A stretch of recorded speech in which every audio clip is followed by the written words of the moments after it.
వేదికను అలంకరించిన జనసేన పార్టీ అధ్యక్షులు,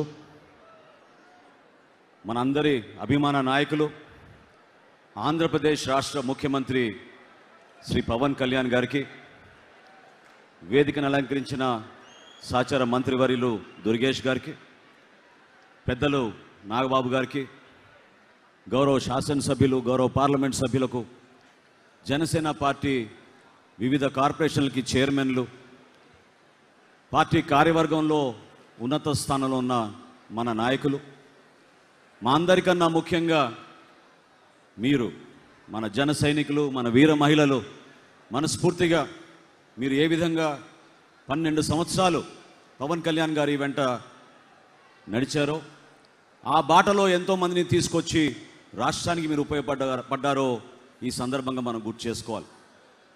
ఈరోజు ఈ ప్రాంగణం మాన్యం వీరుడు అల్లూరి సీతారామరాజు గారి స్ఫూర్తి మిమ్మల్ని నింపడానికి కోసం పవన్ కళ్యాణ్ గారు ప్రత్యేకంగా నామకరణ చేశారు. గతంలో అటువంటి మహానుభావులు ఏ విధంగా త్యాగం చేశారో మన రాష్ట్రం కోసం, మన దేశం కోసం, మన పౌరుల కోసం, మీ అందరిలో కూడా స్ఫూర్తి నింపడానికి కోసం ఒక ప్రయత్నం. బ్రిటిష్ సామ్రాజ్యాన్ని వనరులు తక్కువ ఉన్న తన అనుచరులతోటి ఏ విధంగా ఆయన చాకచక్యంగా పోరాటం చేసి అనేక సందర్భాల్లో చనిపోయే పరిస్థితుల్లో కూడా భయపడకుండా 27 సంవత్సరాల్లోనే నాయకత్వం చూపించిన మహానుభావుడు అల్లూరి సీతారామరాజు గారు. ఆయన పేరుతో మనం ఈ రోజున ఈ ప్రాంగణంలో ఒక స్ఫూర్తిని నింపే విధంగా ఒక ప్రస్థానం, ఒక ప్రయాణం చేయబోతున్నాం. అదేవిధంగా 5 ముఖద్వారాలు, వాటన్నిటికి కూడా ప్రత్యేకంగా ఆలోచించి పవన్ కళ్యాణ్ గారు మిమ్మల్ని అందరినీ కూడా ఉత్తేజపరచడానికి కోసం చేసిన కార్యక్రమం. తెలుగు రచయిత, గొప్ప కవి, తన రచనల ద్వారా సాంఘిక పరివర్తనకు ప్రయత్నించిన మహాకవి గురజాడ అప్పారావు గారు. ఆయన స్ఫూర్తి, ఆయన మన భాష పైన ఉన్న ప్రేమ, అభిమానంతో ఏ విధంగా మనందరి కోసం నిలబడ్డారో అది మీకు గుర్తు చేయడానికి కోసం ఈరోజు ఒక ముఖద్వారం ఆయన పేరు మీద కూడా పవన్ కళ్యాణ్ గారు నామకరణ చేశారు. అదేవిధంగా కోడి రామ్మూర్తి నాయుడు గారు, ప్రముఖ మల్లయోధుడు, బలశౌలి, ఆయన అంతర్జాతీయ స్థాయిలోనే మన రాష్ట్రానికి ప్రత్యేకంగా ఆ రోజుల్లో ఎంతో కష్టపడాల్సిన సందర్భాల్లో కూడా గొప్ప పేరు తీసుకొచ్చారు. అదేవిధంగా ఈరోజు కొంతమంది మాట్లాడుతున్నారు విశాఖపట్నం స్టీల్ ప్లాంట్ గురించి. కానీ ఎప్పటి నుంచో ఎంతమంది దాని గురించి త్యాగాలు చేశారో, ఎంతమంది ప్రాణాలు కోల్పోయారో వారిని మర్చిపోతున్నారు. అటువంటి మహానుభావుల్లో ఒకళ్ళు తెన్నేటి విశ్వనాథం గారు. విశాఖపట్నంలో సముద్ర తీరంలో ప్రత్యేకంగా ఒక ఆధునిక ఉక్కు కర్మాగారాన్ని స్థాపించడంలో ఆయన పోషించిన పాత్ర మనం ఎవరం కూడా మర్చిపోలేము, మర్చిపోకూడదు. అందుకనే ఆయన పేరుతో కూడా ఈరోజు ఒక ముఖద్వారం ఏర్పాటు చేసుకున్నాం. ఉత్తరాంధ్ర వీరవనిత, నిండు గర్భిణిగా ఆ రోజు ఆమె రైతుల పక్షాన నిలబడి ఒక అద్భుతమైన పోరాటం బ్రిటిష్ సామ్రాజ్యం పనిచేశారు. ఆమె మన వీరనారి గున్నమ్మ గారు. ఆ విధంగా మనలందరినీ కూడా ఇన్స్పైర్ చేస్తూ మన చరిత్ర గురించి, మన ప్రాంతంలో త్యాగాలు చేసిన మహానుభావుల్ని గుర్తు చేసుకుని జనసేన పార్టీ ప్రయాణం ఎప్పుడు కూడా ముందు సాగుతుంది.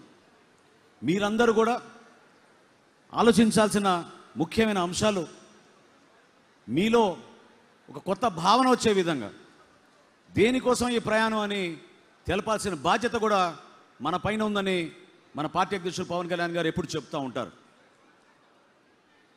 ఒక రిజిస్టర్డ్ పొలిటికల్ పార్టీ నుంచి జనసేన ఈరోజు ఒక రికగ్నైజ్డ్ పొలిటికల్ పార్టీగా ఎదిగింది. దాని వెనక ఎంతోమంది కృషి చేశారు. ఇందాక యువత ఎంతోమంది మాట్లాడారు.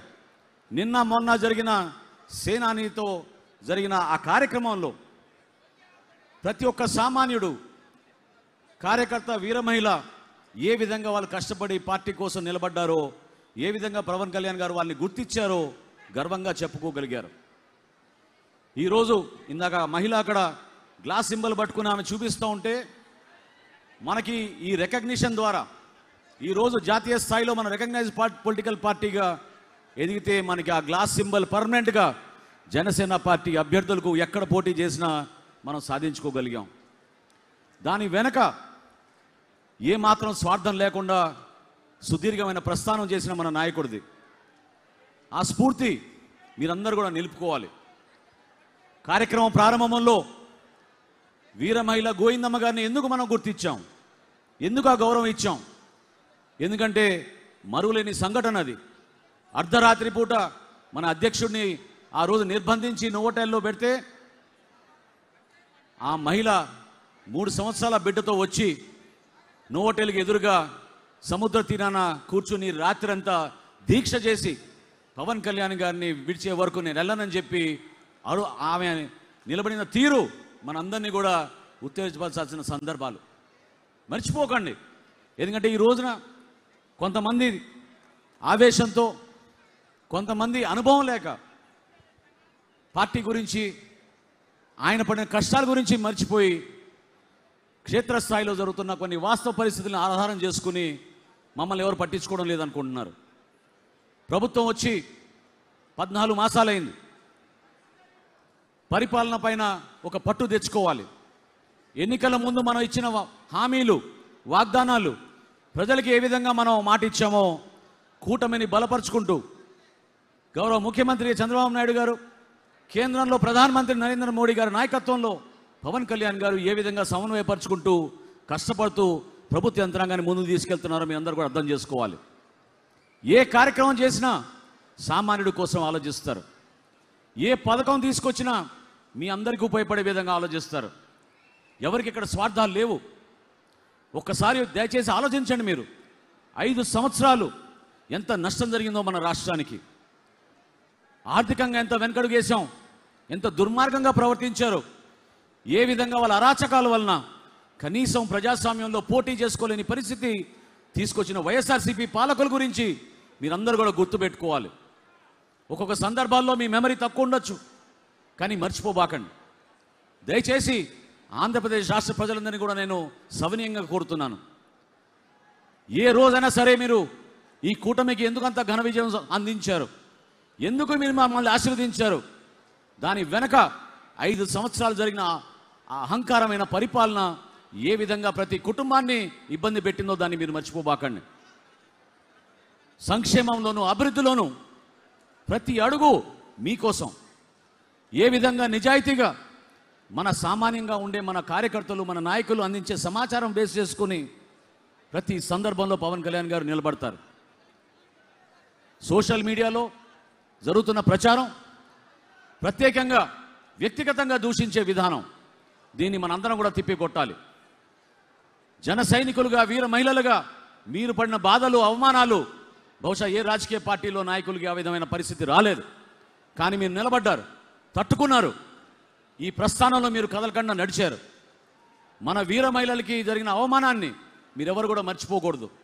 కానీ ఈ సందర్భంలో మేము గుర్తు చేస్తున్నాను, దయచేసి మీరెవ్వరు కూడా వ్యక్తిగత ఆరోపణలు చేస్తూ వ్యక్తిగతంగా ఒకరిని దూషించాల్సిన అవసరం లేదు. కార్యక్రమాల గురించి తెలుసుకోండి, మన పార్టీ చేస్తున్న కార్యక్రమాల గురించి సమాచారం తెప్పించుకోండి, వాటి గురించి మీరు మాట్లాడండి, బలంగా తీసుకెళ్ళండి.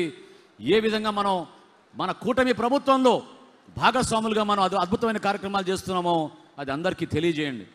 ఇది మన బాధ్యత. అంతేగాని ఈరోజు నిన్న మేము రిషికొండకి వెళ్ళాం. ఇది చాలా ఆశ్చర్యకరమైన విషయం.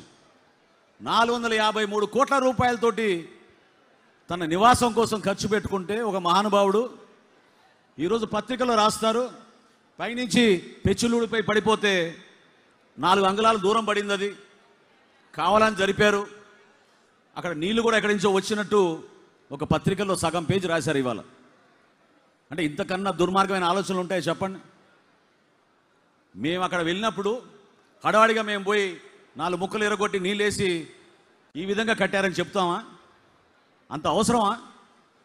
అసలు నువ్వు ఎందుకు 453 కోట్ల రూపాయలతోటి నీ సొంత ఇంటి కోసం ఖర్చు పెట్టావు చెప్పాలి జగన్మోహన్ రెడ్డి గారు.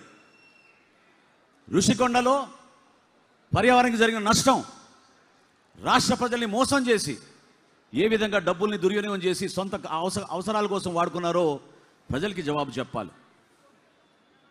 ఇటువంటి దుష్ప్రచారాలు కావాలని కొంతమంది మీడియాలో చేస్తున్న ప్రచారాన్ని కొట్టగలిగే శక్తి కేవలం మనకే ఉంది.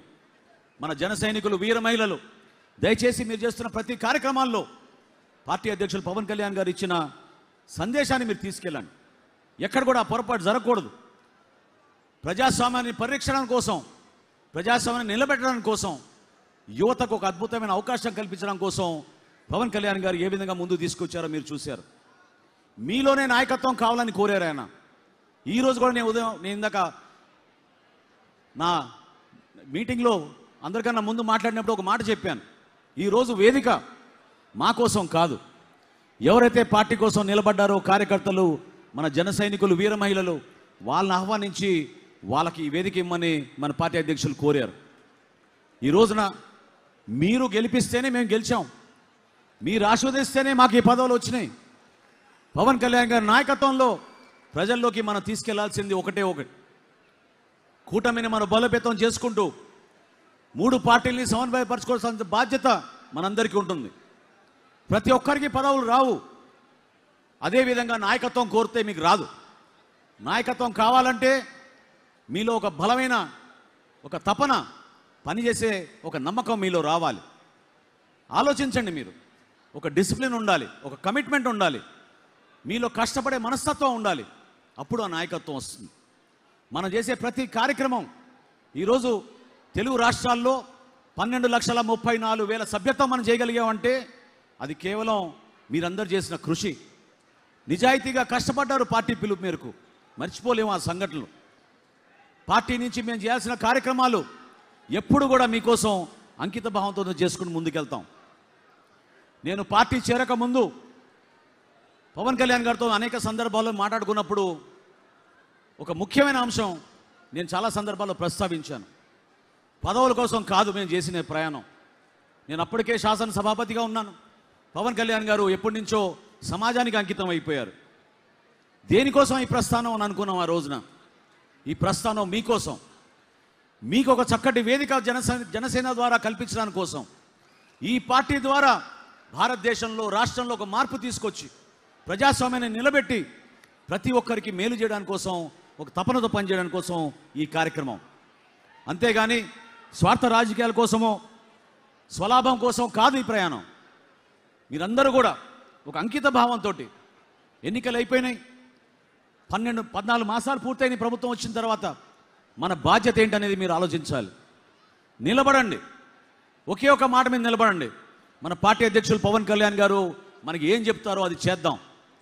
దానికి అంకిత భావంతో పనిచేద్దాం, ప్రజల్లోకి తీసుకెళ్దాం. ఇది మన బాధ్యత. ఎన్నికలు వచ్చినాయా రాలేదా, ఎవరికి ఎన్ని సీట్లు వస్తాయి దాని గురించి కాదు. నిలబడాల్సింది మన పార్టీని మనం బలోపేతం చేసుకోవాలి, సంస్థాగతంగా ముందుకు తీసుకెళ్ళాలి. ఆ ప్రస్థానంలో మనం భారతీయ జనతా పార్టీ నాయకుల్ని గౌరవించాలి, తెలుగుదేశం పార్టీ నాయకుల్ని గౌరవించుకోవాలి. క్షేత్రస్థాయిలో జరుగుతున్న ప్రతి ప్రభుత్వ కార్యక్రమంలో జన సైనికులు, వీర మహిళలు పాల్గొనాలి. ఇది మన ప్రభుత్వంగా మీరు భావించుకొని ముందుకెళ్లాలని చెప్పి మిమ్మల్ని అందరినీ కూడా కోరుకుంటూ, ఇంత అద్భుతమైన అవకాశం 3 రోజుల నుంచి విశాఖపట్నంలో ఎంతోమందిని కలవగలిగాం. దూర ప్రాంతాల నుంచి కష్టపడి తిరిగి వచ్చారు.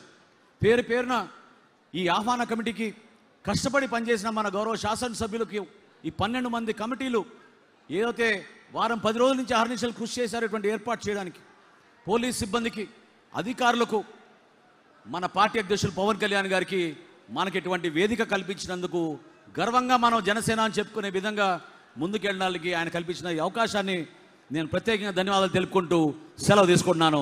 జై జనసేన.